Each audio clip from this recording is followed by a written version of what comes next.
Di antara putra-putra Kiai Saleh, pengasuh pesantren Sabilul Muttaqin dan sesepuh di daerah kami, Gus Ja'farlah yang paling menarik perhatian masyarakat.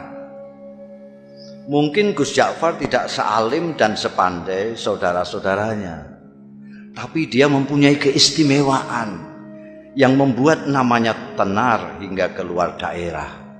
Malah konon beberapa pejabat tinggi dari pusat memerlukan sowan khusus ke rumahnya setelah mengunjungi Kiai Saleh. Kata Kang Solikin yang dekat dengan keluarga dalem, bahkan Kiai Saleh sendiri segan dengan anaknya yang satu itu. Kata Kiai, Gus Ja'far itu lebih tua dari beliau sendiri.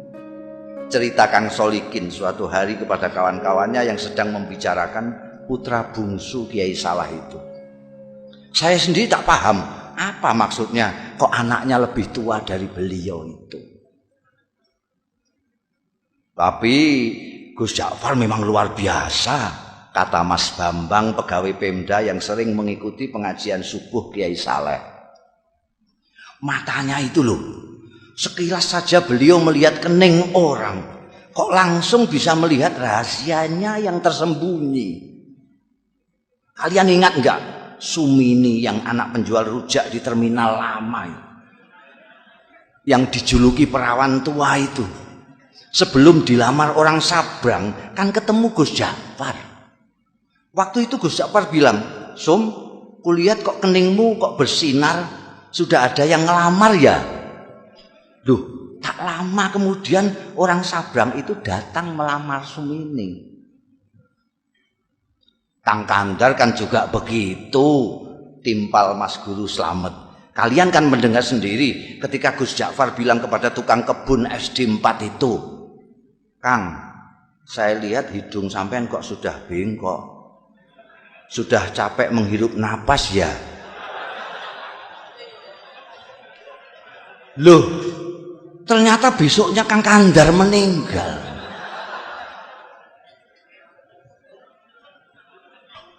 Ya, waktu itu saya pikir Gus Ja'far hanya berkelakar, sahut Ustadz Kamil. Nggak taunya beliau sedang membaca tanda pada diri Kang Kandar. Saya malah mengalami sendiri, kata Lek Salamun pemborong yang dari tadi sudah kepengin ikut bicara. Waktu itu tak ada hujan, tak ada angin. Gus Ja'far bilang kepada saya, "Wah, saku sampean kok mondol-mondol, dapat proyek besar ya?" Padahal saat itu saku saya justru sedang kempes-kempesnya. Dan percaya atau tidak, esok harinya saya memenangkan tender yang diselenggarakan Pemda tingkat provinsi. Apa yang begitu itu yang disebut ilmu kasab ya? Tanya Pak Carik yang sejak tadi hanya asik mendengarkan. Mungkin saja, jawab Ustadz Kamil. Makanya saya justru takut ketemu Gus Ja'far itu. Takut dibaca tanda-tanda buruk saya. Lalu pikiran saya terganggu. Maka ketika kemudian sikap Gus Ja'far berubah, masyarakat pun geger. Terutama para santri kalong, orang-orang kampung yang ikut mengaji tapi tidak tinggal di pesantren seperti Kang Solikin yang selama ini merasa dekat dengan beliau. Mula-mula Gus Ja'far menghilang berminggu-minggu. Kemudian ketika kembali, tahu-tahu sikapnya berubah menjadi manusia biasa. Dia sama sekali berhenti dan tak mau lagi membaca tanda-tanda. Tak mau lagi memberikan isyarat-isyarat yang berbau ramalan. Ringkas kata, dia benar-benar kehilangan keistimewaannya. Jangan-jangan ilmu beliau hilang pada saat beliau menghilang itu. Komentar Mas Guru Slamet penuh penyesalan. Wah, sayang sekali. Apa gerangan yang terjadi pada beliau ya? Kemana beliau pergi saat menghilang pun kita tidak tahu, kata Lek Salamun. Kalau saja kita tahu kemana beliau pergi, mungkin kita akan mengetahui apa yang terjadi pada beliau dan mengapa beliau kemudian berubah. Tapi bagaimanapun ini ada hikmahnya. Ujar Ustadz Kamil. Paling tidak kini kita tidak bisa setiap saat menemui Gus Ja'far paling tidak kini kita bisa setiap saat menemui Gus Ja'far tanpa merasa deg-degan dan was-was. Bisa mengikuti pengajiannya dengan niat tulus mencari ilmu, tidak takut ditebak-tebak. Maka jika kita ingin mengetahui apa yang terjadi dengan Gus kita ini hingga sikapnya berubah dan ilmunya hilang, sebaiknya kita langsung saja menemui beliau. Begitulah sesuai usul Ustadz Kamil pada malam Jumat sehabis wiridan salat Isya, saat mana Gus Ja'far Prai tidak mengajar, rombongan santri Kalong sengaja mendatangi rumahnya. Kali ini hampir semua anggota rombongan merasakan keakraban Gus Ja'far jauh melebihi yang sudah-sudah. Mungkin karena kini tidak ada lagi sekat berupa rasa segan, was-was dan takut dibaca tanda-tanda. Setelah ngobrol kesana kemari, akhirnya Ustadz Kamil berterus terang mengungkapkan maksud utama kedatangan rombongan. Gus, di samping silaturahmi seperti biasa, malam ini kami datang juga dengan sedikit keperluan khusus. Singkatnya, kami penasaran dan sangat ingin tahu latar belakang perubahan sikap sampean. Perubahan apa? Tanya Gus Ja'far sambil tersenyum penuh arti. Sikap yang mana? Kalian ini ada-ada saja. Saya kok merasa tidak berubah. Dulu sampean kan biasa dan suka membaca tanda-tanda orang. Tukas Mas Guru Slamet. Kok sekarang tiba-tiba makpet? Sampean tak mau lagi membaca, bahkan diminta pun tak mau. Oh itu, kata Gus Ja'far seperti benar-benar baru tahu. Tapi dia tidak segera meneruskan bicaranya. Diam agak lama. Baru setelah menyeruput kopi di depannya, dia melanjutkan. Ceritanya panjang. Dia berhenti lagi. Membuat kami tidak sabar, tapi kami diam saja. Kalian ingat enggak? Saya lama menghilang. Akhirnya Gus Ja'far bertanya, membuat kami yakin bahwa dia benar-benar siap untuk bercerita. Maka serempak kami mengangguk. Suatu malam saya bermimpi ketemu almarhum ayah. Dan saya disuruh mencari seorang wali sepuh yang tinggal di sebuah desa kecil di lereng gunung yang jaraknya dari sini sekitar 200 km ke arah selatan. Namanya Kiai Tawakal. Kata ayah dalam mimpi itu, hanya kiai-kiai tertentu yang tahu tentang kiai yang usianya sudah lebih 100 tahun ini. Santri-santri belajar kepada beliau pun rata-rata sudah disebut kiai di daerah masing-masing. Terus terang, sejak bermimpi itu saya tidak bisa menahan keinginan saya untuk berkenalan dan kalau bisa berguru kepada wali tawakal itu. Maka dengan diam-diam dan tanpa pamit siapa-siapa, saya pun pergi ke tempat yang ditunjukkan ayah dalam mimpi dengan niat bil barokah dan menimba ilmu beliau. Ternyata ketika sampai di sana, hampir semua orang yang saya jumpai mengaku tidak mengenal nama Kiai Tawakal. Baru setelah seharian melacak ke sana kemari, ada seorang tua yang memberi petunjuk. Cobalah nak mas, ikuti jalan setapak di sana itu, katanya. Nanti nak mas akan berjumpa dengan sebuah sungai kecil. Terus saja nak mas menyeberang. Begitu sampai seberang, nak mas akan melihat gubuk-gubuk kecil dari bambu. Nah, kemungkinan besar orang yang nak mas cari akan nak mas jumpai di sana. Di gubuk yang terletak di tengah-tengah itulah tinggal seorang tua seperti yang nak mas gambarkan. Orang sini memanggilnya Mbah Jogo. Barangkali itulah yang nak mas sebut Kiai siapa tadi? Kiai Tawakal. Ya, Kiai Tawakal. Saya yakin itu orangnya, Mbah Jogo. Saya pun mengikuti petunjuk orang tua itu menyeberang sungai dan menemukan sekelompok rumah gubuk dari bambu. Dan betul, di gubuk bambu yang terletak di tengah-tengah, saya menemukan Kiai Tawakal alias Mbah Jogo sedang dikelilingi santri-santrinya yang rata-rata sudah tua. Saya diterima dengan penuh keramahan, seolah-olah saya sudah merupakan bagian dari mereka. Dan kalian tahu, ternyata penampilan Kiai Tawakal sama sekali tidak mencerminkan sosoknya sebagai orang tua. Tubuhnya tegap, wajahnya berseri-seri, kedua matanya indah memancarkan kearifan. Bicaranya jelas dan teratur, hampir semua kalimat yang meluncur dari mulutnya bermuatan kata-kata hikmah. Tiba-tiba Gus Ja'far berhenti, menarik napas panjang, baru kemudian melanjutkan. Hanya ada satu hal yang membuat saya terkejut dan terganggu. Saya melihat di kening beliau yang lapang ada tanda yang jelas sekali, seolah-olah saya membaca tulisan dengan huruf yang cukup besar dan berbunyi ahli neraka. Astagfirullah. Belum pernah selama ini saya melihat tanda yang begitu gamblang. Saya ingin tidak mempercayai apa yang saya lihat. Pasti saya keliru.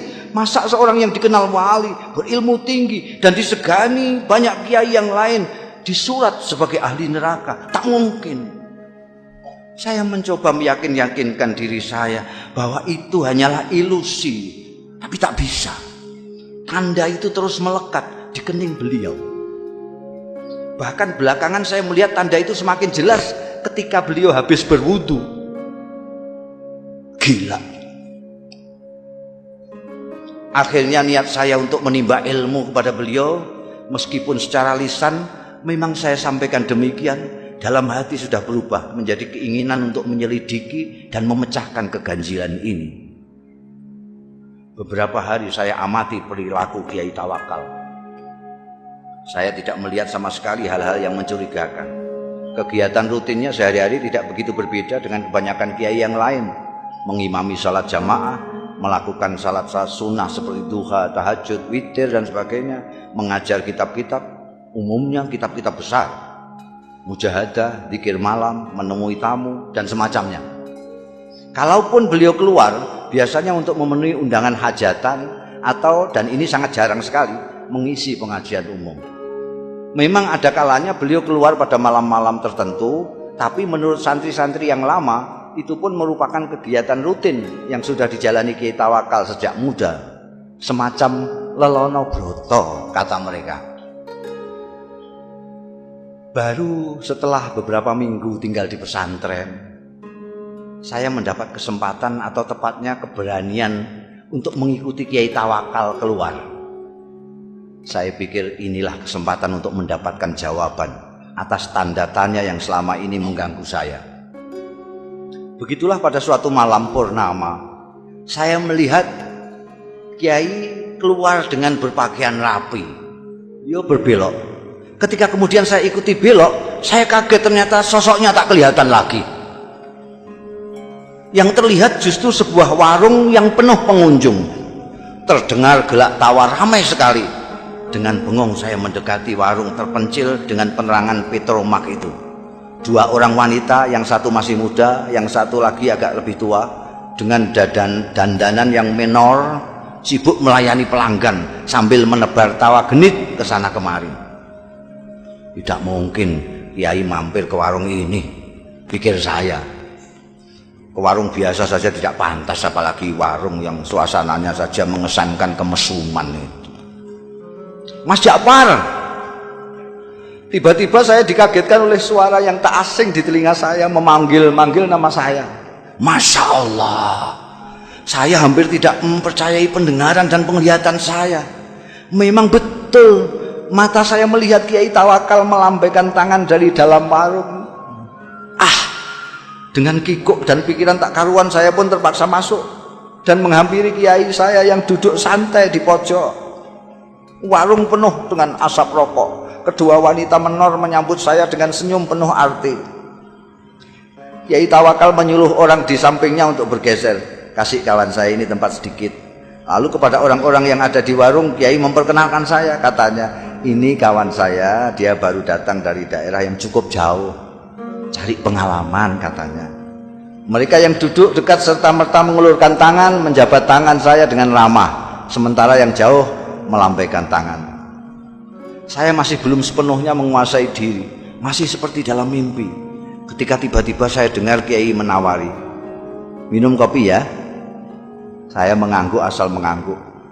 "Kopi satu lagi yuk," kata Kiai kepada wanita warung sambil mendorong piring jajan ke dekat saya. "Silakan, ini namanya Rondo Royal, tape goreng kebanggaan warung ini." Lagi-lagi saya hanya mengangguk kepala asal mengangguk. Kiai Tawakal kemudian asik kembali dengan kawan-kawannya dan membiarkan saya bengong sendiri. Saya masih tak habis pikir, bagaimana mungkin Kiai Tawakal yang terkenal waliullah dan dihormati para kiai lain bisa berada di sini, akrab dengan orang-orang beginian, bercanda dengan wanita warung. Inikah yang disebut Lelono Broto? Ataukah ini merupakan dunia lain beliau yang sengaja disembunyikan dari umatnya? Tiba-tiba saya seperti mendapat jawaban dari tanda tanya yang selama ini mengganggu saya, dan karenanya saya bersusah payah mengikutinya malam ini. Oh, pantas di keningnya aku lihat tanda itu. Tiba-tiba sikap dan pandangan saya terhadap beliau berubah. "Mas, sudah larut malam." Tiba-tiba suara Kiai Tawakal membuyarkan lamunan saya. "Kita pulang yuk." Dan tanpa menunggu jawaban saya, Kiai membayari minuman dan makanan kami, berdiri, melambai kepada semua, kemudian keluar. Seperti kerbau dicocok hidung, saya pun mengikutinya. Ternyata setelah melewati kebun sengon, Kiai Tawakal tidak menyusuri jalan-jalan yang tadi kami lewati. "Biar cepat, kita mengambil jalan pintas saja ya," katanya. Kami melewati pematang, lalu menerobos hutan, dan akhirnya sampai di sebuah sungai. Dan sekali lagi saya menyaksikan kejadian yang mengguncangkan. Kiai Tawakal berjalan di atas permukaan air sungai seolah-olah di atas jalan biasa saja. Delonyor-delonyor. Sampai di seberang, beliau menoleh ke arah saya yang masih berdiri mematung. Beliau melambai, "Ayo," teriaknya. Untung saya bisa berenang. Saya pun kemudian berenang menyeberangi sungai yang cukup lebar. Sampai di seberang, ternyata Kiai Tawakal sudah duduk-duduk di bawah pohon randu alas menunggu. "Kita istirahat sebentar," katanya, tanpa menengok saya yang sibuk berpakaian. "Kita pasti punya waktu, insya Allah sebelum subuh kita sudah sampai pondok."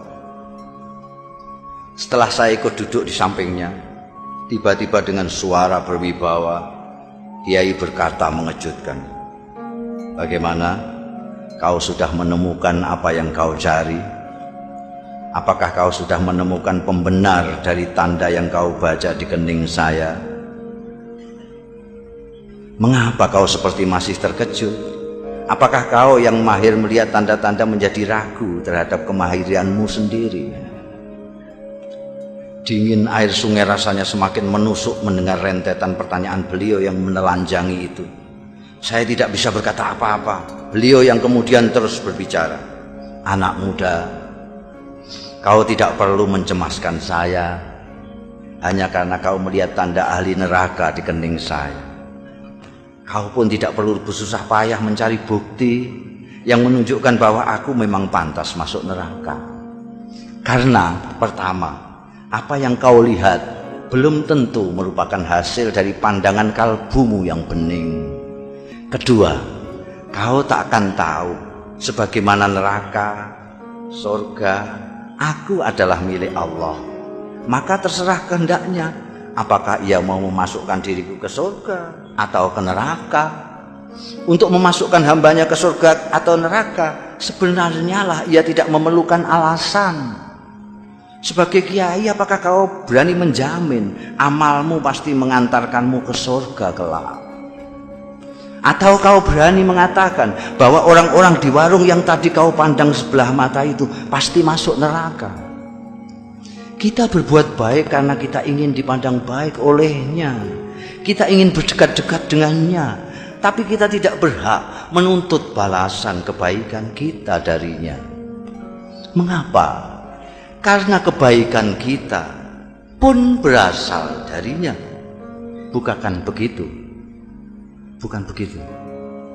Aku hanya bisa menuntut, sementara Kiai Tawakal terus berbicara sambil menepuk-nepuk punggung saya.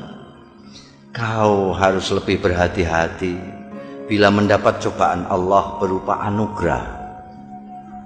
Cobaan yang berupa anugerah tidak kalah gawatnya dibanding cobaan yang berupa penderitaan. Seperti mereka yang di warung tadi, kebanyakan mereka orang susah. Orang susah sulit kau bayangkan bersikap takabur atau ujub, atau sikap-sikap lain yang cenderung membesarkan diri sendiri. Berbeda dengan mereka yang mempunyai kemampuan dan kelebihan, godaan untuk takabur, sombong dan sebagainya itu datang setiap saat. Apalagi bila kemampuan dan kelebihan itu diakui oleh banyak pihak. Malam itu saya benar-benar merasa mendapatkan pemahaman dan pandangan baru dari apa yang selama ini sudah saya ketahui. Ayo kita pulang, tiba-tiba Kiai bangkit. Sebentar lagi subuh, setelah sembahyang subuh nanti kau boleh pulang. Saya tidak merasa diusir. Nyatanya memang saya sudah mendapat banyak dari Kiai luar biasa ini. Ketika saya ikut bangkit, saya celinguan. Kiai Tawakal sudah tak tampak lagi. Dengan bingung saya terus berjalan. Ku dengar azan subuh berkumandang dari sebuah surau, tapi bukan surau bambu kami. Seperti orang linglung, saya datangi surau itu dengan harapan bisa ketemu dan berjamaah salat subuh dengan Kiai Tawakal. Tapi jangankan Kiai Tawakal, orang yang mirip beliau pun tak ada. Tak seorang pun dari mereka yang berada di surau itu yang saya kenal. Baru setelah sembahyang, seseorang menghampiri saya. Apakah sampean Ja'far? Tanyanya. Ketika saya mengiyakan, orang itu pun menyerahkan sebuah bungkusan besar yang ternyata berisi barang-barang milik saya sendiri. Ini titipan Mbah Jogo. Katanya milik sampean. Beliau di mana? Tanya saya buru-buru. Mana saya tahu, jawab. Mbah Jogo datang dan pergi semaunya. Tak ada seorang pun yang tahu dari mana beliau datang dan kemana beliau pergi. Begitulah ceritanya. Dan Kiai Tawakal alias Mbah Jogo yang telah berhasil mengubah sikap saya itu tetap merupakan misteri. Gus Ja'far sudah mengakhiri ceritanya, tapi kami yang dari tadi suntuk mendengarkan masih diam tercenung sampai Gus Ja'far kembali menawarkan sungguhannya. Monggo tidak.